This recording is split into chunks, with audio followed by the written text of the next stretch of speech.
Hey Nathan, I have a confession to make. I have been watching the Housewives reality show. Why? Because my wife watches it, and you know, you start watching for 5 minutes and next thing you know, there's a cat fight and you're hooked in. And this vehicle, Nathan, watch out, coming down. Range Rover Sport HSE is a car that all of them seem to drive. What a waste. So, dude, I don't think they ever take it off-road.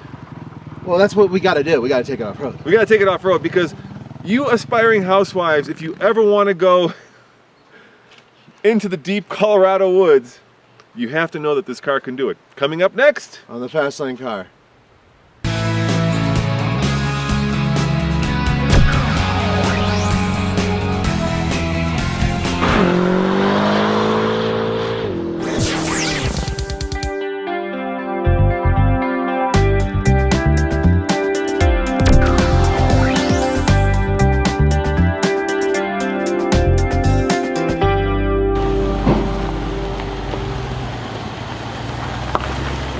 Hey Nathan, man, I thought I heard you hit something. I think this has terrain management and air suspension, and you're about to get into the, well, on video it doesn't look that dramatic, but it's pretty dramatic. So, jack her up, yeah. Yeah, absolutely. Bring her up to her tippy toes, man. Up we go. Oh, I hear it going.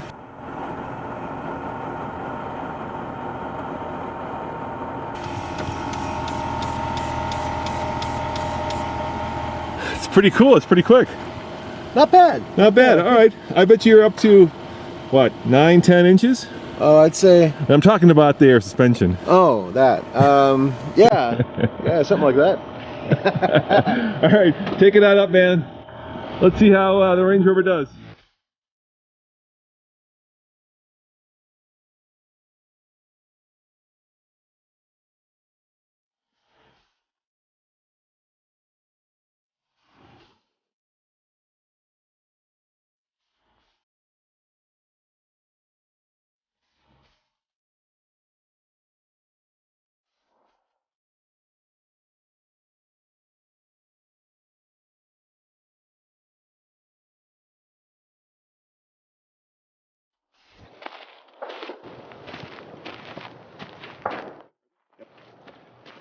You know, Nathan, I think I know why housewives wouldn't come out here.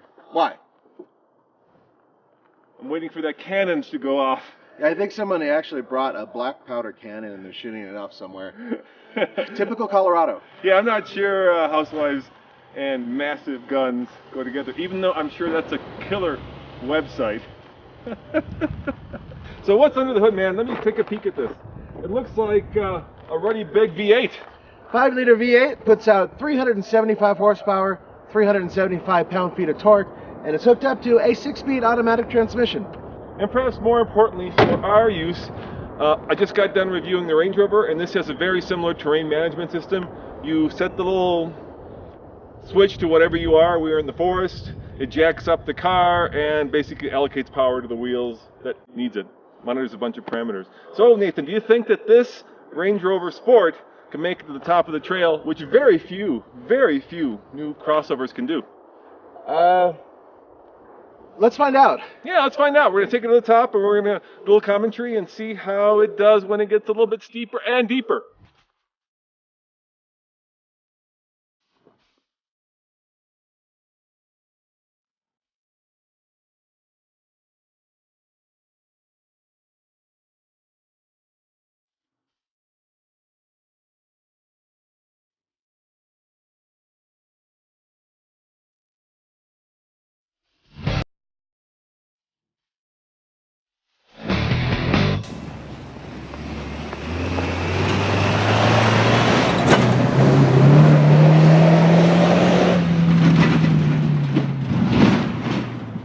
Now that is old school, Nathan. That dude is nuts. He comes here all the time. And you know what? I bet you he's got the cannon in the back of that thing. He's probably the one hoisting the black powder cannon. I wouldn't be surprised at all.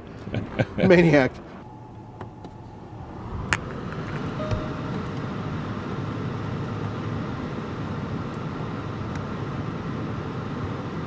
I believe that is the right setting. Looks like forest. No, That's a cactus. I think that is the right setting. Forest and dirt. We are ready to rock. All right, Nathan. I am driving this time.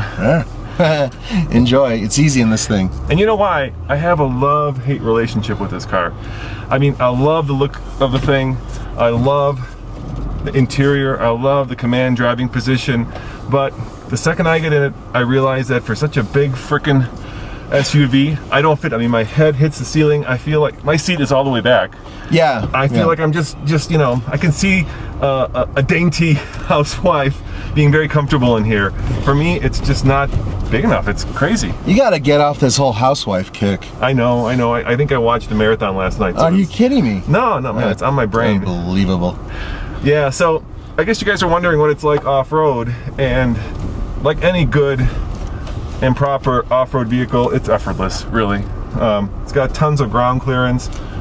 It has tons of torque, which is what you want, and the air suspension gives it a very controlled and firm but solid ride.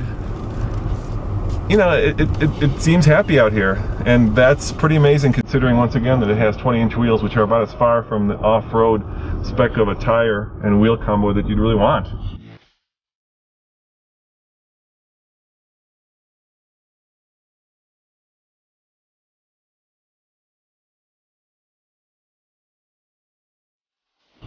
Yeah, and you know, I've noticed that once you elevate, the approach and departure angles are much better. This thing can go over anything. Yeah, you know, it's really cool that Land Rover has still kept the ability for this to go into some wild terrain. You know, they invented this kind of posh crossover SUV segment with the original Range Rover, then this, and now of course the Evoque and the LR4. Alright, so as much as I have a love-hate relationship with this Range Rover, I think Nathan has a love relationship, because as I recall, your last car was indeed a Land Rover, wasn't it, Nathan? Yeah, I loved it too. It was a Land Rover Discovery from 1996, and it had a manual transmission. They're pretty hard to find in the States. I loved it. It leaked a lot. I could never sort it. I replaced almost every gasket, and I still had problems. But you know what? Off-road, that thing was amazing, and had a third-row seat so I could take the little ones with. Oh, what a great fishing rig. That thing was awesome. Yeah, and this is just as awesome and a lot more expensive. Yeah, well, you know what? Mine had the old V8, you know, which was, well, it wasn't much. This new engine is phenomenal. 375 horsepower from a 5-liter. It's pretty damn good. It sounds great, by the way. Yeah, go ahead, sir. All right. And, you know, the bottom line is, obviously, you know, older technology is not as good as newer technology and blah, blah, blah, but mine handled like crap on the street, and it handled great off-road. So now they're able to kind of balance that out. Yeah, and you know, this also comes, if you want it, with a supercharged engine. Yeah. And it's already thirsty, and the supercharger, of course, makes it thirstier. And I think that this one with the 375 horsepower 5-liter is very fast. I don't think you actually need a supercharged version of this, unless, of course, you're into, you know, showing off your bigger, you know what. Well, that engine. Would be, that's me. So you go for the supercharger. Oh, hell yeah. Are you kidding me? More power, more torque? Yeah. And up at high altitude, yeah, there's no major degradation in power. Yeah, but there's so much power that I don't think you'd ever notice it, even if there was. Oh, yeah, no, more power is better. Nathan, I mean, check out this articulation, and that is independent rear suspension. There is no solid axle on this beast. Yeah, you know, so far, it's been no problem. It may look a little bit difficult for the rear end to take, but with this type of suspension, it's a breeze. So, Nathan, on the CFL scale, this is the off-road scale of buy it, lease it, rent it, or forget it. What do you give it? I give it a lease it, and I give it a lease it because, frankly speaking, I want the supercharged engine. And I'm going to give it a lease it, too. I want to spend some more time, hint, hint, in this vehicle to get up to that buy it level. Hey guys, do you know that we now have put up 365 videos, one every day this past year? We have, and you know what? Every once in a while we need a little break, and in this particular case, spring break's coming up, so we're going to make a slight change for a couple weeks. Yeah, we're going to take 2 weeks off, Now, we're going to put up videos, don't worry, it just won't be every day. We've got some really fun things planned, but not every day because we need to recharge our batteries, and Nathan needs to go plane Moab with Jeeps. That's right, and while I'm out there in the middle of the desert having a good time, nobody will be able to upload from out there, and Roman's going somewhere far, far away. Yes, I'm going to the home of this vehicle, and it's not what you're thinking. What is it, Nathan? It's India. So, as always, this is Roman. And Nathan. Saying thank you for watching, and we'll be back with regular scheduled programming in 2 weeks. Ciao. See you next time. Bye.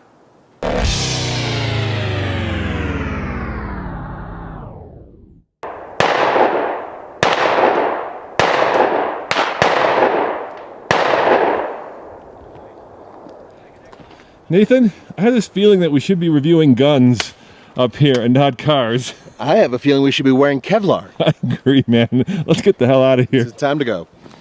All right, Nathan, your turn. You're at home. A big smile on your face. I think you love this car. There is a love-hate here as well. I've had a few of these, the Sport, and I've had the supercharged one. And you know what? The one problem with it is that it's a very inefficient vehicle when it comes to gas, which doesn't matter to rich people, but I'm not. And as such, I've put hundreds and hundreds and hundreds of dollars in these things to keep them going. I'm really glad that Rover is adopting more aluminum, more lightweight alloys and what have you, because if this thing were, 700-800 pounds lighter, oh my God, it would be the near ideal vehicle. But I still have the same problem that Roman does. My headroom, it's okay right now, but when I get out of the vehicle, I slap my head against this thing all the time. For some reason, despite its size, it's actually kind of tight inside. Yeah, it's got that quintessential American feature where it's smaller on the inside than on the outside. And, you know, the gorilla in the room, of course, Nathan, is reliability, right? Yeah. But honestly, guys, we get these vehicles a week. We don't have them for a year, so it would be unfair and just wrong for us to talk about that because obviously we don't have them long enough to evaluate that. You're absolutely right. And under the circumstances, look, I know that they're doing better with certain, magazines and what have you, but the reality is that even if we did have it for a year, that still wouldn't be enough time with just one vehicle to ascertain whether or not it's completely reliable. So, if you're listening, Land Rover, we would love to get a long-term, any Rover. Yeah, any range, land, sea, if there's such a thing, to evaluate for a year so that we could, give our honest opinions, which is what we pride ourselves on. Absolutely.